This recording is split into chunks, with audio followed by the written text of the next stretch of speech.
These talks are brought to you by Claritax Books and are proudly sponsored by Six Forward Capital Allowances.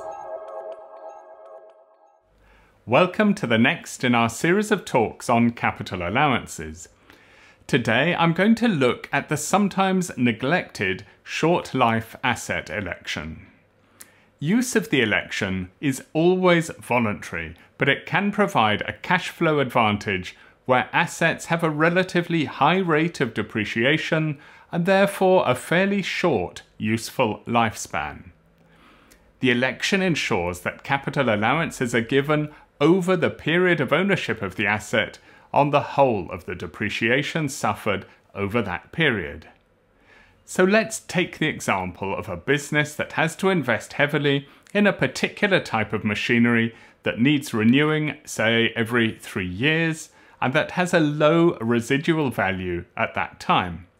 So perhaps it buys a machine in year 1 for £270,000 and sells it after 3 years for just £20,000. So it suffered depreciation over the period of ownership of £250,000.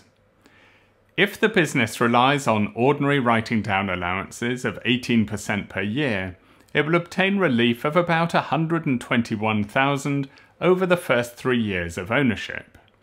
It will then have a further allowance of around £27,000 for the year of disposal. The total tax relief for the period of ownership of the machinery is under £150,000, way short of the actual depreciation suffered of £250,000. In other words, there is a serious time lag in giving tax relief for the real cost to the business. The short life asset election resolves this as it ensures that a balancing allowance is obtained on disposal. So writing down allowances in this example will be unchanged for each of the first 3 years, but in year 4 there will be a balancing allowance of some £129,000. The tax relief in this way catches up with the real-life depreciation. So that illustrates why the election can be beneficial. Elections won't be needed for all businesses though, as many will simply be able to claim annual investment allowances and will not need to bother with the election.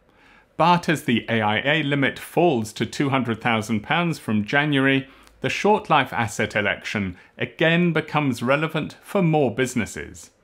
As always, it should be remembered that some businesses must share the one amount of AIA, or that a business buying a commercial property, for example, may find that its allocation of AIA is easily exhausted. For these businesses, the short life asset election should be considered. But what about restrictions and pitfalls? The main restrictions are for special rate expenditure, including integral features, for most leased assets, and for cars. Short life asset elections are not permitted for these categories, even though AIAs can be claimed for integral features. The election will only have any effect if the asset is sold within, roughly, 8 years. But if this time limit is breached, the effect of making an election is neutral as the asset is transferred back into the main pool. The election is irrevocable and can backfire if the asset is sold for more than its capital allowances written down value. In that case, the effect of making an election could be to create a balancing charge on disposal. For this reason, an election should not be made for assets that are likely to depreciate very slowly. Computer equipment is one class of expenditure for which the election may typically be beneficial. The mechanics of claiming short life asset treatment are not difficult.